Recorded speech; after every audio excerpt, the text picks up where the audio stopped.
no one actually showed you how to work with your nervous system instead of working against it. And against it means, we just grind it out, we push when we're tired, and we don't give ourselves that break that we need. So next slide.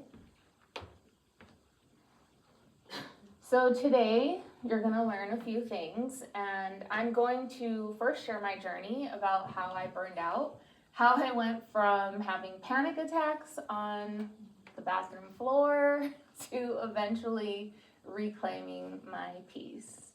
And I'm also going to share with you 3 very simple tools that you guys can learn today and take with you so that you can start regulating your nervous system, essentially creating a sense of calm. And I really liked what you said earlier about just taking 3 minutes a day.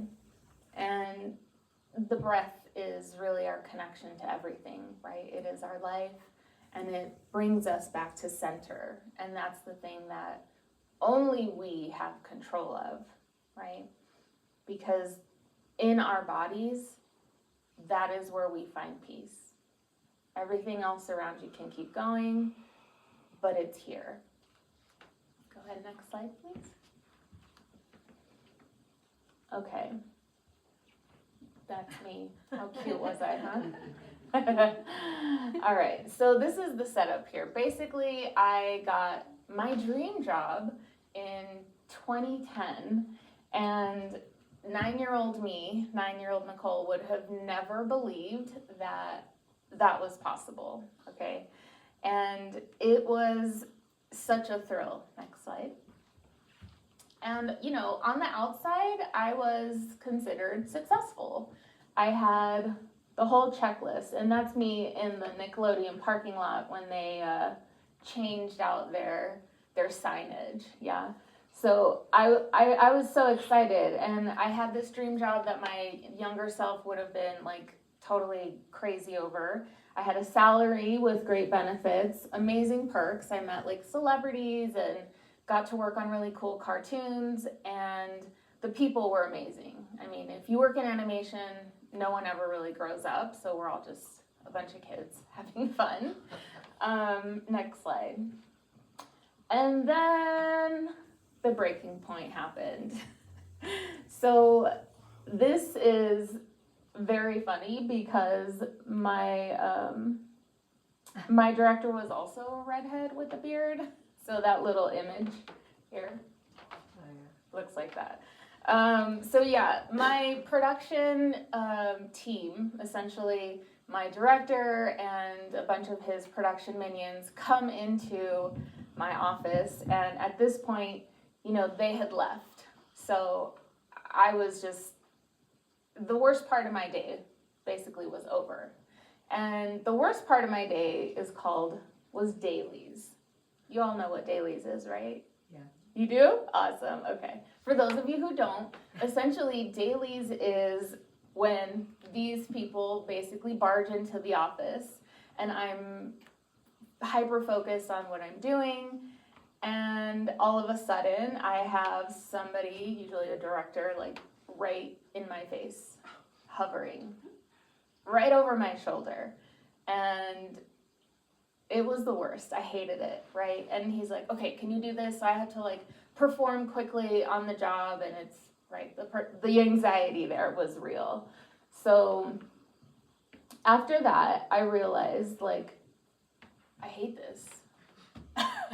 I don't like the stress and the buildup and the expectation. And I had been working in industries like that when everything was due yesterday, right? Next slide. So they left, and I felt a sudden urge to just jump out of my chair. And so I made a beeline to the bathroom. And I'm in the bathroom, and I couldn't catch my breath. I realized quickly that I was hyperventilating, even though I was taking like the biggest breaths in the world, and I couldn't catch my breath. All of a sudden, I'm like sliding down the wall of the bathroom, and I'm on the floor.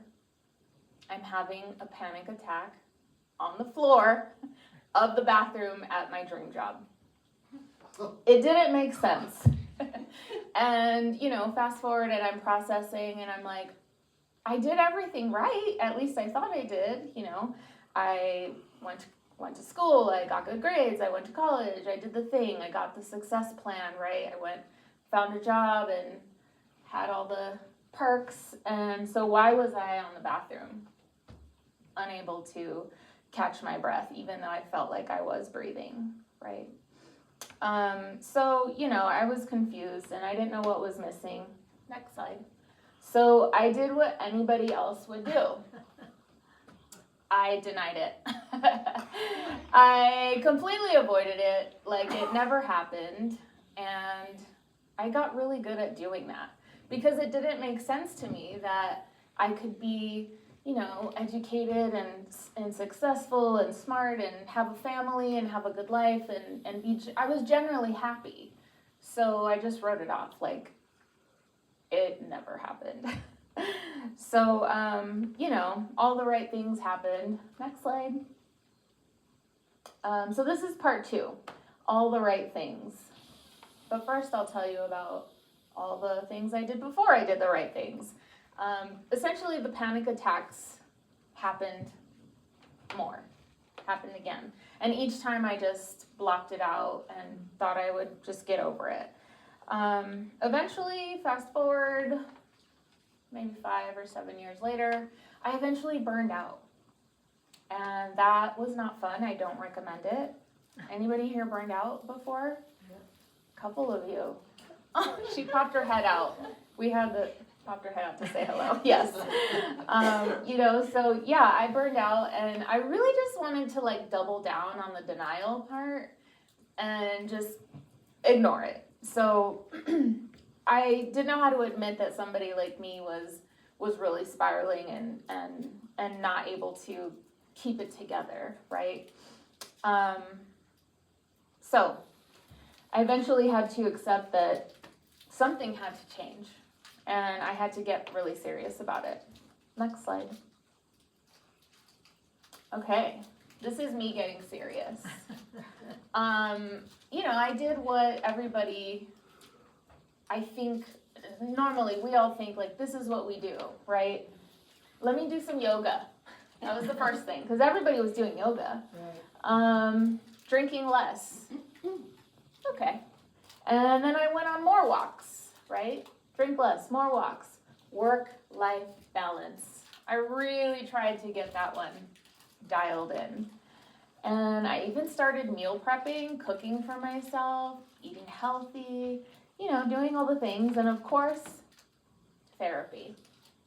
Started doing the therapy. And life was going pretty good. It started getting better. Things were going great. And years later, I was doing great. Sorry, I keep doing that. I'm very handsy, so yeah, I was doing great, and then out of nowhere, the bottom fell out, completely, and I was just confused. Everything that I had worked so hard for, all of the serious things that I did to keep myself going and be healthy, my mental health, emotional health. I thought I was on track, but I was not prepared for what came next. Out of nowhere, it just all started to kind of unravel. And I'm wondering, next slide. How am I supposed to prepare for this, right? I had a literal snowmageddon going on that I had to survive in the mountains alone, okay? My friends, I am a city girl through and through. Okay, we got smashed buildings. My mom's car, bless her heart, she let me borrow it, literally buried alive. I was trapped. I was literally trapped. And I felt like I was trapped because it all started to unravel, right? I didn't know. I guess maybe you guys have experienced this too, but when you feel like you're doing everything right and then you're not getting the results you want, right? So this was a time where I was questioning, is there something wrong with me? Over and over and over. Next slide. All right, so the breakthrough.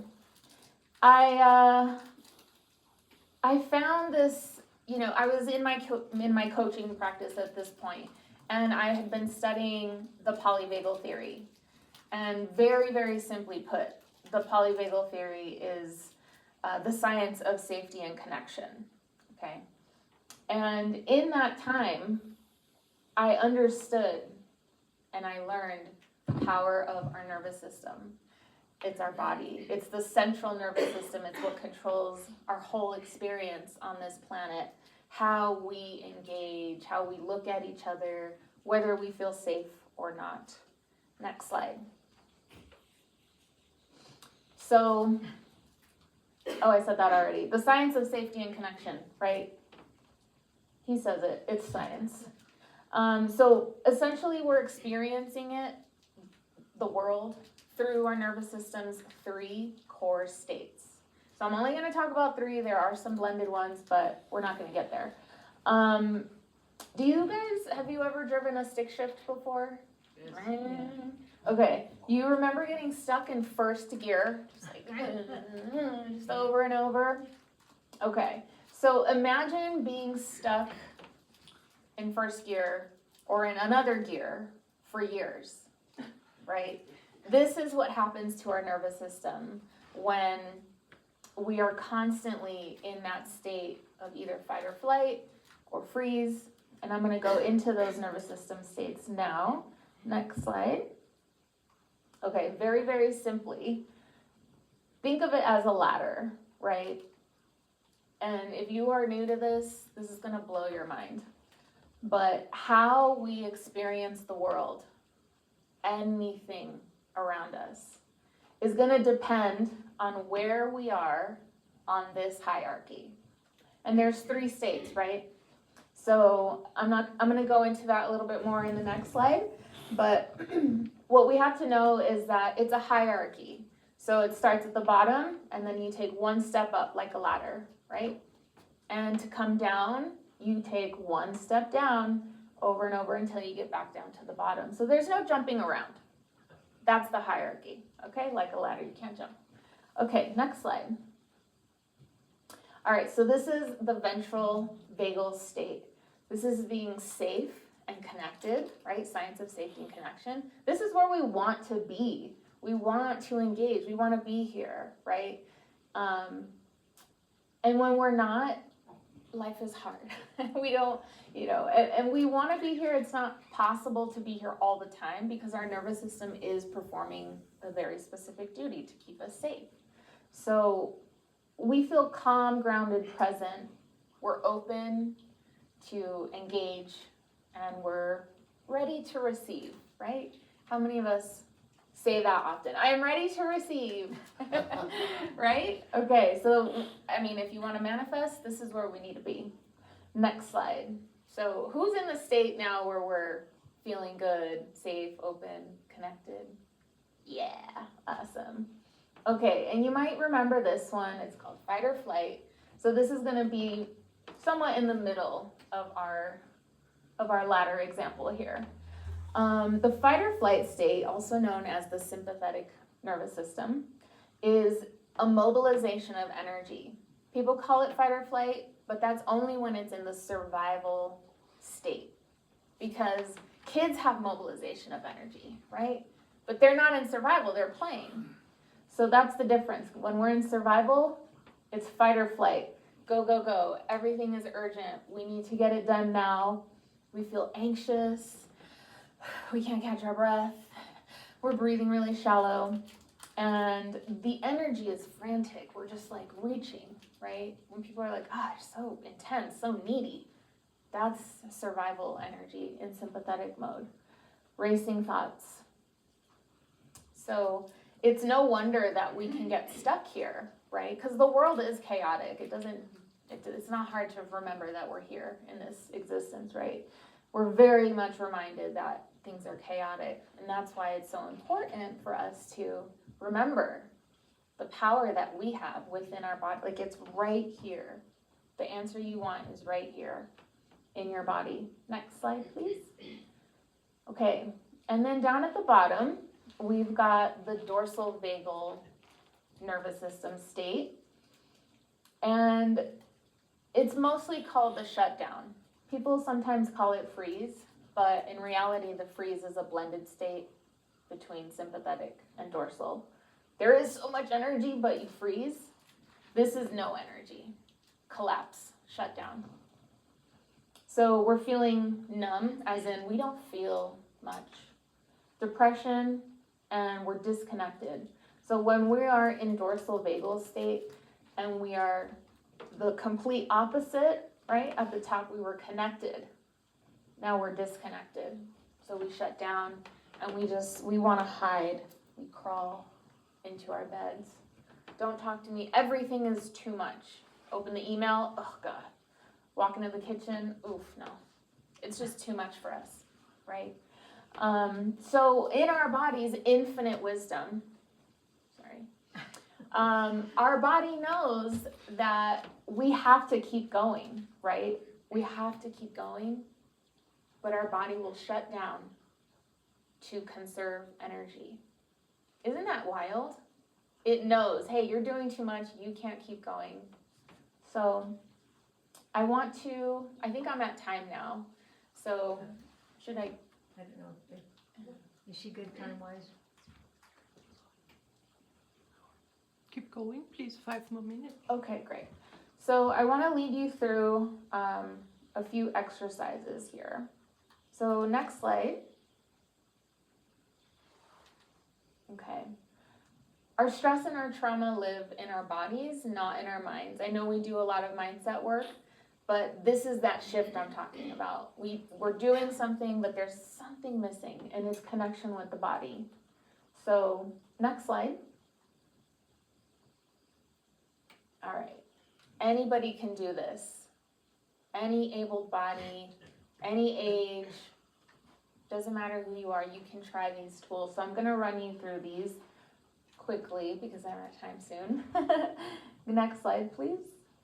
And so these are somatic tools, and soma means of the body.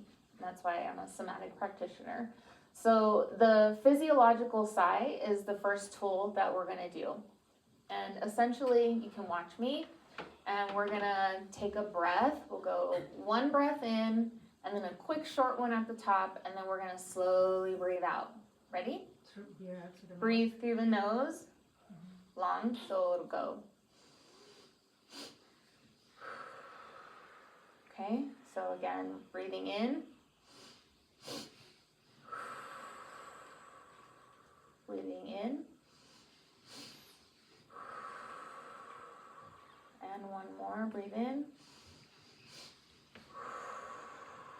Awesome. How does that feel? Starting to get like a little grounded, huh? Okay, so we want to use this when our heart's racing, when we're stuck worrying at 3 a.m., before difficult conversations. Remember the ladder, right? Safety and connection, best time to give bad news when people are safe and connected. Because otherwise they're not going to hear it and they're going to be defensive. So what else? Next slide. Oh, we did that. Next slide, please. Thank you. Okay, so tool number 2. You might have tried this one. You might have heard of it. This is called the VU breath. It's like a V, also called the foghorn because it sounds like we're making a foghorn sound. And what we're doing is stimulating the vagus nerve through our chest, the vibration. Humming is another alternative. You can't do this in public. When we're feeling anxious, our chest feels tight, or we're stuck in our heads. Next slide. So same thing, I'll lead you through this. We're gonna take a deep breath in through the nose, like a long deep breath.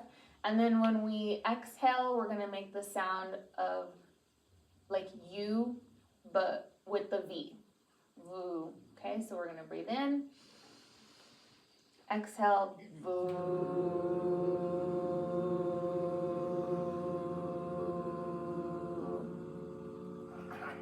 Very nice. Wow, let's do that again.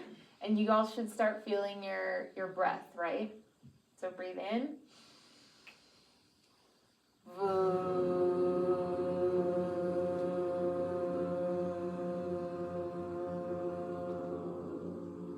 Very good. Immediately, you feel the shift in that one, right? So the vibration in your chest, your throat is really great. Like I said, if you can't do it in public, just try humming. So,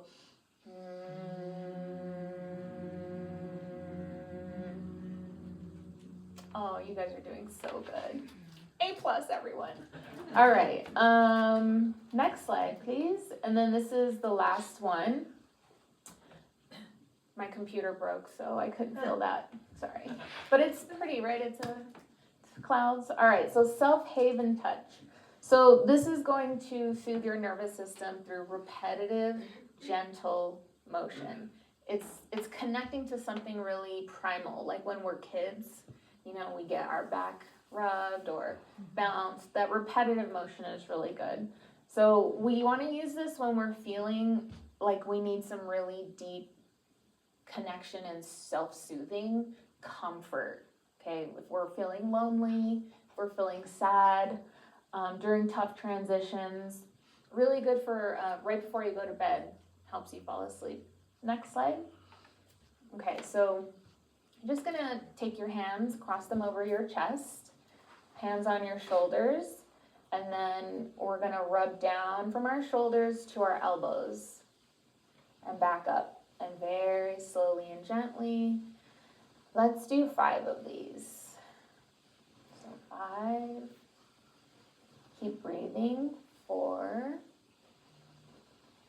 3,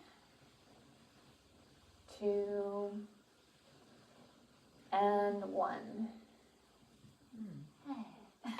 I see someone yawning. That's good.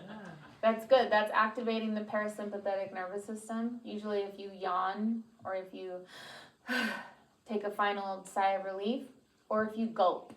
Because when we're tight and stressed, we don't swallow because we're all tensed up. So if you can finally swallow and gulp, you're in good shape. Okay, next slide, please. And then I'll wrap it up. So this is basically our key point, right? The whole point of this is that life before somatic practices for connecting with my body, I understood the concept of stress management and doing all the things, but I didn't know how to handle the stress in the moment as it was hitting me, right? And in therapy, you can do the 5, 4, 3, 2, 1. You got to look at it was too much for me to remember in the moment, but I could quickly do this, right? So I didn't know how to handle my body surging with adrenaline, and I didn't know how to self-soothe when I was paralyzed under the overwhelm. But these tools that I just showed you are very, very easy, and like I said, you can remember them when you absolutely need them. Next slide, please. Okay, life after. Life still knocks me down, y'all. Life is hard, okay? But it no longer keeps me down, right? And that's what I want for you all. With these tools, I was able to expand my nervous system's capacity, meaning I could handle the higher highs and the lower lows at this point, because I had those tools, right? And when we expand our nervous system capacity, we don't get stuck. And when we don't get stuck, boom, that's what is resilience. We are creating nervous system resilience. Not to be confused with endurance. We are not athletes. Maybe we are, some of us, but not in this regard. We're not athletes for stress, right? Resilience means we get back up, we're resourced, we have support, and we know how to handle the situation here in our body, and the only thing we can control. Because you can't control a late bill. You can't control a car accident. All of the things around us are just going to keep going, and the only thing we can do is keep coming back to our body, coming back to source energy, our breath, our life force. Next slide. So how many of you feel like you've endured enough? Done, right? So whether you're 45, 65, 85, doesn't matter. You guys have the power to reclaim your own power and start healing your body and your nervous system, and you deserve that today. You don't have to wait for it. And that is all. Thank you very much. My name is Nicole Torres. Thank you for having me. Awesome. Yeah.